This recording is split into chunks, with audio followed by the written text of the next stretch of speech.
Hello and welcome to the Eating Disorder Therapist podcast. This is a podcast to help you find peace with food and overcome disordered eating. And I'm Harriet Frew, aka the Eating Disorder Therapist. And I'm so excited to share with you all kinds of stories, tips, information and guest interviews to help you on your journey in finding peace with food. So thank you so much for listening today. Now today I'm speaking with Tessa Peters, CEO and founder of Been There, a charity app dedicated to helping those with body image struggles get paired with a mentor and find the support they need. Now Tessa was plagued with body image struggles from her earliest childhood days into her teens and 20s and also struggling with eating disorders. She felt incredibly alone and misunderstood and was desperate to find someone removed from family and friends who she could trust and openly share her struggles with, and someone who had been in a similar situation to her. Now, Tessa saw counsellors, dietitians and therapists, but she felt that none of these worked for her fully and they lacked relatability. And she recognised that she needed a service like Been There, so she decided to create this herself. So Been There aims to make a powerful and positive difference to people facing body image issues. During Tessa's own journey, she eventually found a mentor and still speaks with him today. And the value of this relationship and the impact it has had on her life has been life-saving. So Been There's volunteer mentors are here to support people through their own journeys and make sure that no one feels alone. In this episode today, I speak to Tessa about her history of eating disorders and body image issues and why she felt so passionately about creating Been There. I explore more about the mentorship that this incredible charity offers. So this episode will help you feel far less alone, and you may even want to think about Been There mentorship yourself if you are struggling. Let's get to the conversation. Hi, Tessa. Thank you so much for coming on the Eating Disorder Therapist podcast. Hi, Harriet. Lovely to be here. Brilliant. So, Tessa, for people that don't know you, could you introduce yourself to the listeners, please? Absolutely. Yes, I am Tessa Peters. The reason why I'm here today, I'll speak largely about my experience with body image, eating disorders, which has taken over most of my life, I'd say. I've started a charity called Been There, and I've been doing that for 3 years now, and it's all based off my own experience of wanting somebody similar to talk to about my struggles. That was really difficult to find, actually, Harriet. So when I eventually found it, it was so profound, but then it drove me to really be able to create this for other people to find their own relatable person to talk to. Yeah, I know, fantastic. And so did you say the charity's been going now for 3 years? Actually, I came up with the idea like 4 years ago. And then a lot of I don't know about you, but starting something, biting that kind of fear and having to really dive into it took a while to convince myself to do that and take the risk and plunge. So yeah, we've been going really since July 21. And then the charity was set up in 2020, August 2020, that fabulous year we all remember. Yeah, well, no, fantastic. I mean, amazing just to get it off the ground, because I think there's nothing quite like it, I don't think, is there, in this kind of eating disorders, body image space that I'm aware of? Yeah, no, I'd say where I found I call them mentors. So people who have given you a little bit of beacon of hope and that kind of person who's a little bit further along with you on the journey, but can walk alongside you. It took me a really long time to find, but I really wanted that connection. I felt so ashamed and alone with my struggles. I felt like, how could I open up to somebody who hadn't gone through what I'm going through? That baffled me. So I went looking for it. So I found out about EDA, Eating Disorders Anonymous, which you probably heard about Alcoholics Anonymous and Narcotics Anonymous. I didn't know that Eating Disorder Anonymous existed. I thought, oh God, I better go there. And it took me a while to pluck up the courage and actually walk through those doors. But you can ask for a sponsor, and that's what I call a mentor. And that's somebody who's done that 12-step program and is in a position to help somebody else. So I immediately asked for one of those people. I really wanted to speak to somebody who was out the other side. I wanted the hope that it was possible to recover. But I would say, first of all, you have to go to the place. You have to physically go there. And secondly, it's quite spiritual, the 12 steps program. So it's not for everyone. And then honestly, Harriet, I've been trying to come up with solutions since I was in the thick of my own issues. And there was a significant moment to me when it was like 2017 and I was lying on my mum's bathroom floor. I struggled with bulimia and I just made myself sick. And I felt like I couldn't turn to any of my family who were in the house that day. And I just felt riddled with shame and I felt alone. And I was like, I never want anyone to feel alone and ashamed like I do now. And it drove me to constantly come up with solutions. But the fact of the matter is, I need to find my own solutions and get better myself before I was able to help anyone else. Meeting my mentor was the most significant moment for me. Sorry, I went off on a tangent, but I'd say the closest thing to what we're doing would be something like EDA. That really did spur on my idea. It's like mentors, connecting through shared experience. Yeah, it needs to be an app so it's accessible, so you don't have to walk through those doors. That was hard. And you can be anonymous. You can chat, like text, say your name or use your voice. And I just thought all of those things combined could create something so magical for people to support each other. So valuable what you're doing. And I think just sort of hearing you speak, it's making me reflect a bit on my own journey. I had bulimia for nearly a decade. And actually, for me, I didn't have a mentor, but some of my closest friendships, I mean, I was quite lucky. I had a friend who had also gone through bulimia and was also kind of coming out the other side and in that very much kind of working towards recovered place. So obviously it could be quite triggering if you're both not in a good place together. But that was massively helpful to me, I think, actually, probably as much as therapy and other help that I got later on, just to have someone that I could just be so open about what was going on. That connection is really, really important, isn't it? Because we can feel so lonely and ashamed, can't we? Yeah. And I think that kind of, I don't know about you, but when I was struggling, I felt so inferior. Like I felt like I was so tiny on the ground. Like I've got all these problems and I'm down here. And anyone else that I would speak to who hadn't necessarily gone through what I was experiencing, like my sister, for example, I felt like I just couldn't share with her what I was going through because she just felt like, oh, she's got no issues. She's over there all feeling great. But actually just knowing that somebody's experienced something similar, like your friend, like it can be so profound to just share. And that's what's the simplicity of it. Like if the statistics, like the other week, 61% of Brits suffer in silence with their mental health. We feel an inability to share what's going on there. Why are we struggling so much to share what's going on with us? And I'm not taking anything away from the professional services. They're incredible. But I do feel like we rely so much on them, and it's quite disempowering as individuals. Like we are incredible humans. Yes, we're so complicated, beautifully complicated, really. Like we're never going to really truly understand ourselves, the humans, like in all of our lifetime. But I think that's incredible. But also we could totally use our being and our communication and everything to support each other. And I just feel like there's this thing missing, that we've become a little bit more insular and then reliant on the professional services to help us, when actually we can empower ourselves to be there for each other. I think that's really missing here. I don't want being there to just be for body image. I'd love everyone to connect through shared experience. I think it's so powerful. That relatability it bonds us, and we know that vulnerability bonds us. So let's use it to our advantage to help each other. Yeah, and I'm so with you. And I think generally kind of younger people, and I'm probably putting you into this category and not myself, being older, are just not much better. Well, I know on the one hand, there's social media, so people can feel more isolated, but I think generally people are better at sort of speaking out, aren't they, being more open, whereas the older generations are often, it's kind of the British sort of stiff upper lip, and it's all about what you sort of show the outside world and everything being fine and keeping up with the Joneses, and you kind of hide all your stuff behind closed doors. And I think there's lots of generational trauma, isn't there? And I don't think of my parents' generation, particularly, like mental health just wasn't a thing, and just dealing with so much stuff and not even realizing that you're dealing with so much stuff because of that's just how life was. So I think that's kind of the backdrop, isn't it, of our culture, really, where we haven't really been sort of set up for sort of mental health kind of support, and just not kind of connecting. I mean, I think people do connect, but not connecting sometimes in those really meaningful ways where we're really talking about what's going on. God, I love those conversations, though. Those conversations you can have. I just went on a cycling holiday, and I think people ended up not wanting to cycle near me because I would just be like, what are your hopes and dreams and fears? Get away from me.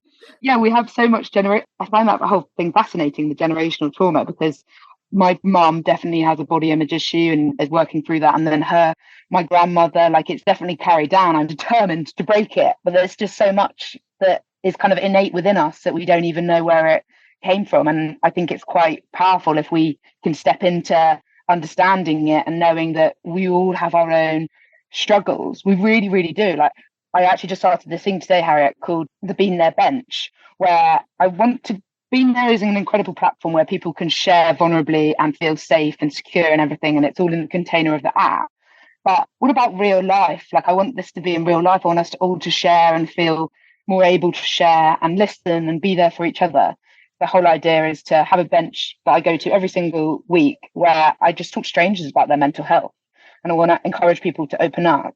And the interesting thing is that we all have something to share. Like, it's incredible, these stories I heard today of people, just the other day, of people of people feeling ashamed, or how things are going on in their life and things that they've gone through and come out the other side. We can use all those things that may feel so hard right now to our advantage. There is beauty within all of them. And I kind of wish that I would just hear that when I was struggling, thinking that, not really knowing that A, everyone is going through their own challenges, but B, like, there is something special within here if you choose to learn it. Yeah, and it's so true, isn't it? It's making me think of like Brené Brown and the whole power of vulnerability and all of that. So Tessa, could you just tell us a little bit about your sort of own journey and how, obviously you've sort of touched a bit on that already when you perhaps hit one of your darkest moments, but could you just sort of tell us a little bit more about your journey and how it sort of brought you to kind of launch the app? Yeah, absolutely. So I was actually quite a overweight child and really didn't fit in, Harriet. Like, felt like I didn't fit in growing up. You just want to fit in, don't you? And I physically didn't fit in, being quite overweight. And then I just didn't feel like I was similar to anyone. And I was desperately trying to hang on to copying anyone else. I remember actually pretending to like Lord of the Rings with this group of girls to feel like I could fit into their friendship group. I got completely busted by actually going to watch Lord of the Rings and falling asleep at the cinema, and it shows I wasn't really that much of a diehard fan. I really wanted to fit in. I wanted to feel like I fit in, and there were so many things telling me I couldn't or I didn't, which was going to parties and there was a list of people who couldn't be let in, and it said no fat people allowed. And there was quite a moment in my life where I remember that, being turned away from a party because of my size. And there are quite a lot of things about size growing up. My mum, as I mentioned before, she was always on a lot of diets growing up. And as an overweight adolescent, I was sent to Weight Watchers. I was sent to this fat camp that I didn't realise was fat camp until I kind of asked my mum outright. Loads of different means of trying to help me lose weight. There was such a emphasis on my size. And then when I knew that I didn't fit in and I didn't feel great within myself either. When I was 18 years old, I went on a ski season. And I ended up watching a program called Desperate Housewives, which you may know of. It's an American sitcom. And there's a model on there, also known as Eva Longoria. And she says to these other models, these younger models who are on this series, she says to them, you can eat the pizza, but just chuck it up after. And I instantly thought, what a clever idea. And I just started dabbling with this eating disorder without even realizing or thinking about what it was actually doing to my insides, what was actually going on there. But I've used it as a ploy to lose weight. And then this got completely exacerbated when I moved from a ski season into trying to get into the yachting industry, which is, if you know anything about the yachting industry, like, image is a really big thing. You actually have to have your picture on your CV of your face. I don't know where else you have to do that these days. And I was with my friend in France. We went to apply for a job. So there was a job advert saying, looking for a stewardess for 3 months. We thought, oh my gosh, that's a prize. Straight away, rang the doorbell of the boat, and this woman invited us down and said, I'm just going to interview you straight away. Come downstairs. And she sat in front of us and then interviewed us and said, right, I'm going to choose your friend, Tessa, because you're too big for the uniform. Then I was like, I can't even get a job because of my size. Like, everything was just saying, like, you really need to change what you look like because you do not fit in. So that was the icing on the cake, and that really made my eating disorder a whole lot worse. It went from dabbling and trying to make myself sick here and there to like literally 8-10 times a day. I was obsessed with trying to change my body. I just thought somebody could literally take that story and think, oh, or take that situation and think, oh, well, two fingers up to you. I'm not going to change my body to fit in with this industry. Like, how rude. But actually, it just drove me to want to change, sadly, and conform. Yeah, that drove me to this crazy eating disorder, which honestly was like this secret. I know that you also said over a decade, like mine was, 11 years. And I just remember, Harriet, to be honest, a large portion of it was denial. Don't know if you feel the same thing, and the kind of secretiveness of it lasted for me for like 8 years. And yeah, I have, since going to therapy and things, I've correlated all of this to something that happened when I was much younger. that has impacted my life now. And it feels quite liberating to come to terms with things like that and feel forgiveness for what happened. Ultimately, I struggled and I kept it to myself. And I think it was what just drove it to be so long. At first, I felt like it was a clever trick. I felt like it worked. Sadly, it did. I did lose weight, and eventually it kind of caught up with me, and the signs started to tell. Like I always say, I wish I just came out with warts or something, and you could see that I hadn't eaten. Like I could see that I was struggling, and other people could see that I had warts all over my body to actually stop me doing what I was doing. I was a chef on a yacht, so it was. I remember Googling like chefs and eating disorders, and nothing would ever come up. And I was like, come on, there's got to be other people who are doing the same things to me, surely. This carried on for a long time. I actually remember coming home and told my sister, and she said, I told my sister because I thought, oh, you should try this too, because it's working for me. And then instantly she said, oh, you've got a problem. You really need to do something about that. And I thought to myself, I don't want to have a problem. I don't have a problem. I don't want to feel inferior to anyone. It drove me to actually work away more because I didn't want anyone to worry about me. And I had this idea of going away and being away on boats and being away in different countries and coming back and being this different size, and everyone being like, wow, look at Tessa, she's so slim and blah, blah, blah. No one really cared, but it drove me to really indulge in this eating disorder and become quite obsessive with my body image, really obsessive with my body image. Time for a short advertisement break. Are you tired of being tired and fighting with your body while the emotional eating or binging continues? You are not alone. Emotional eating is not your fault, yet it is something you deserve to fully overcome. Are you ready to gain massive insight into your emotional binge triggers and understand the roots of why you're in self-sabotage with food and your body? You will definitely want to check out emotional eating, digestive and hormone expert Amber Romaniak's The No Sugar Coating podcast, with over 400 episodes, diving deep into emotional eating and binge triggers, female hormone and gut issues, weight blocks, cravings, and the physical, emotional, and energetic connections. After overcoming her own food addiction, binge eating, and emotional eating behaviors fully, and now coaching over 1,600 women in the last 10 years, she provides a deep level of knowledge to help assist you forward on your journey to food and body freedom and beyond. This podcast will help you build a newfound level of awareness that you may have never had before. And there's no diets, no quick fixes, and no band-aid approaches here. The podcast is about building self-love, acceptance, confidence, and becoming in tune with your relationship with food, thoughts, symptoms, and will help you start to take your power back. If you truly want to feel free from emotional eating, come take a listen. Visit amberapproved.ca/podcast to start listening and take the next life-changing step on your journey. You are not alone. You've got this and you can break free. And you can check out a wide variety of resources, a free emotional eating quiz, one-to-one coaching support, and more about body freedom at amberapproved.ca. The links are in the show notes. I'd like to come back to hear about recovery more in a moment. That would be fantastic. But yeah, I think I was just really struck by just feeling so much compassion for you, I guess, as a little girl, and not feeling that you fitted in, and then so much shaming around your size.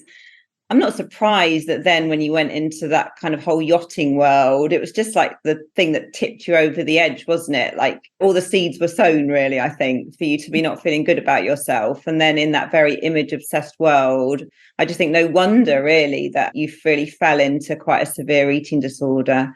But yeah, I mean, just really, really tough. Just sort of really feel for you having gone through all those experiences. So young as well. Like, how can you ever learn resilience from a young age when some of us can get put against so much? I'm very curious how that could have helped. Yeah, absolutely. So yeah, tell us a bit about sort of your recovery and how that sort of process came about. I was currently a chef with an eating disorder. I was living in America on a boat and really struggling. And I started this secret Instagram page where I thought this was like going to be a place where I would document my journey and I'd get better. I started posting, called it Clean New Me, with all that clean eating trend that was going on back then. And I just posted pictures of my mouth and below, so that it was kind of a bit more secretive and no one really knew who I was. And at the same time, I still wanted to lose weight. I still wanted to diet. Like, I don't think it was really, I always reflect on this and I just think you're still trying to achieve something that, even if it is attainable, like, just let it go, because recovery is more important than losing weight. And I was still warped. I still wanted to achieve that size. I still thought it would give me everything that I wanted. This was the start, really. I had to go through the process. And the process at the beginning was focusing on not being sick rather than why I was making myself sick. So I'd use this Instagram page. I'd talk about how many days I'd gone without doing it and indulging and everything, binging. And then kind of didn't really work, because that's not really it. It's not to focus on the act. It's to focus on what's making you do that, what's going on the inside. And as soon as I realized this, I was like, okay, I really need bigger help than this. This isn't just me on an Instagram page. This is quite serious. I can't stop making myself sick. What am I going to do? And I went searching. I went to counsellors. I went to therapy. I tried different personal development courses. I got self-help books. I would do everything to really understand, like, how to make myself better. But the one thing that I was really searching for was somebody who'd been there. I wanted somebody who was on the other side, who could say it's possible to get better and guide me and be that, like I said at the beginning, the beacon of light and hope. So counsellors and therapy didn't really necessarily help me, because I did find it rather frustrating that they couldn't share, even if they had been there, that they couldn't say, hey, I get it, I've been there. I just felt like I really needed this connection, needed to talk, really, Harriet. And it was thwarted because I was so ashamed of what I was experiencing, that how was I going to open it up to somebody who hadn't experienced it? Anyway, I quit my job and went back to England, and I found out about EDA. I walk up through those doors and I get the sponsor, and the sponsor was huge for me. It was even a male, and we spoke on the phone, and it was free, and I never even met him. And it was liberating because I could share in a way that I hadn't before. I felt completely heard, seen, validated. I didn't feel alone. I didn't feel judged. It was profound to have that connection. And that was the biggest part of my recovery. I swear it was the catalyst to recovery. And and I really am grateful, truly, for that connection today. Recovery was a long road. That was definitely the start. And like I said before, I really needed to still let go of the diet. Even then, I still wanted to be smaller. So it was actually when my period stopped and I was in denial again. I was like, can't be the eating disorder, because that's just, no, it can't be, because that's not possible. Just completely trying to eradicate it as a possibility.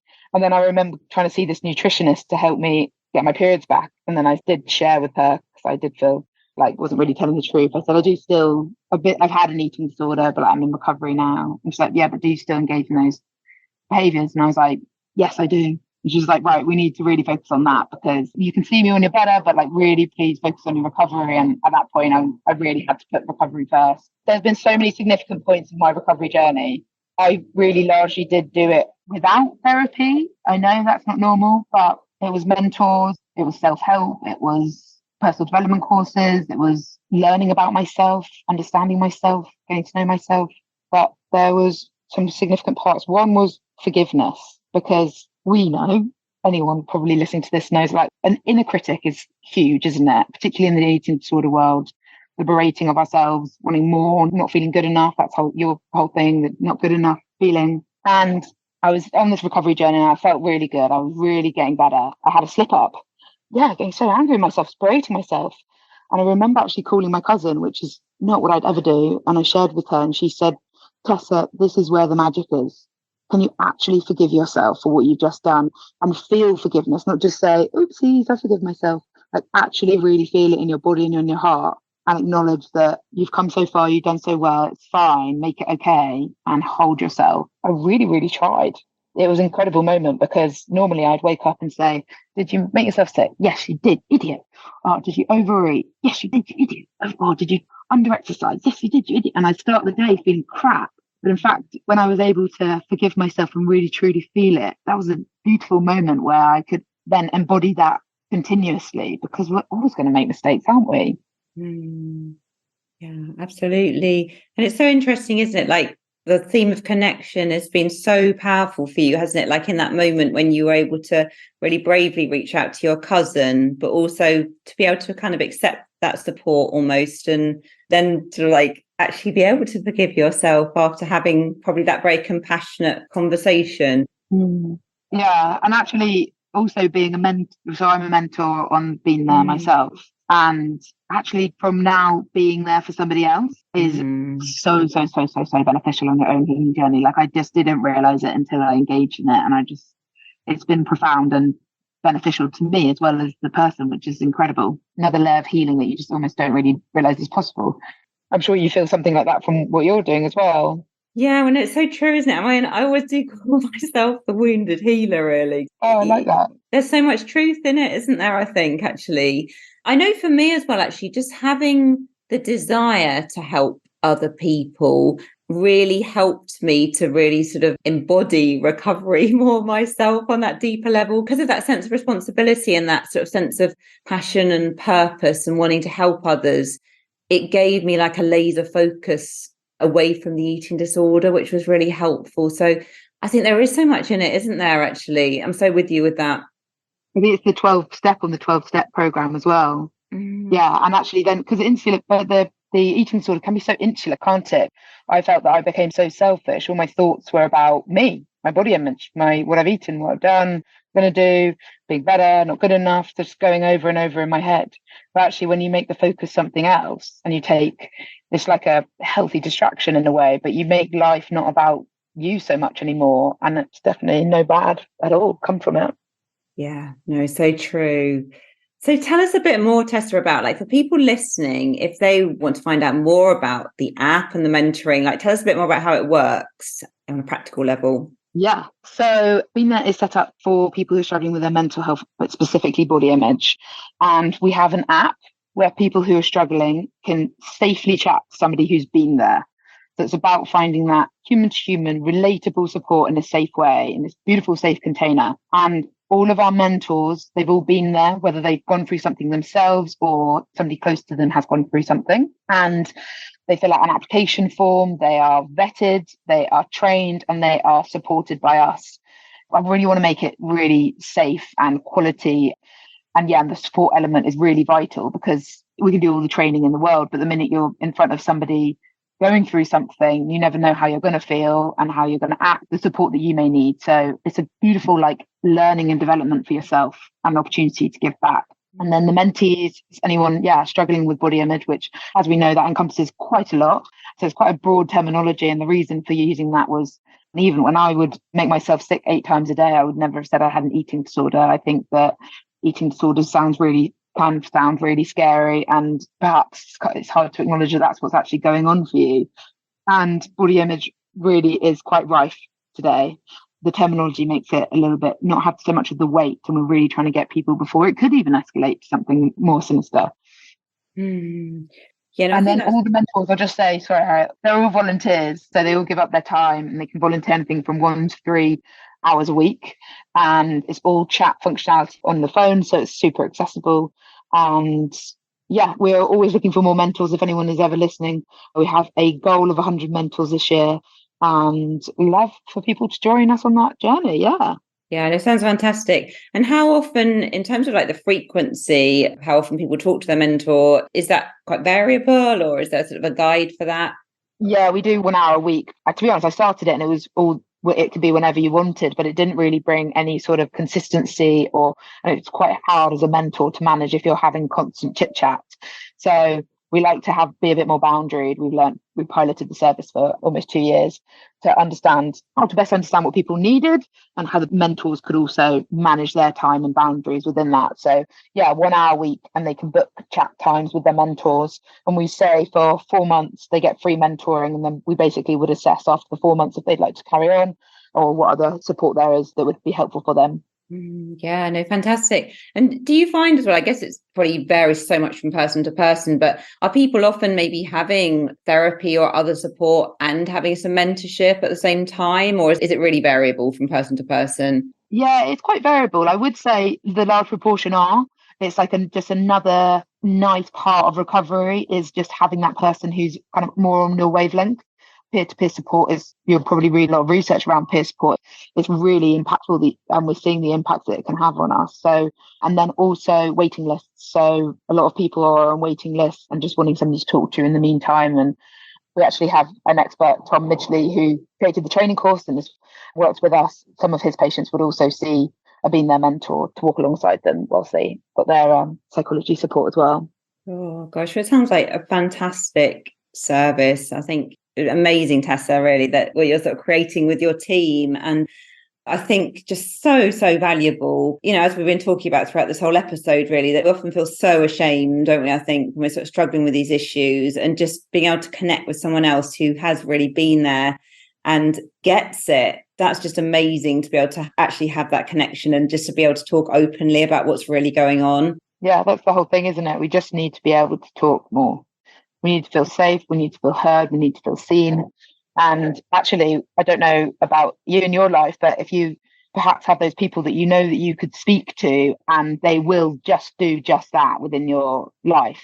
But actually, we don't know how, don't get taught really, but how to actually just be there for somebody and not go into fix it and solutions. It's just so innate within us to want to do that.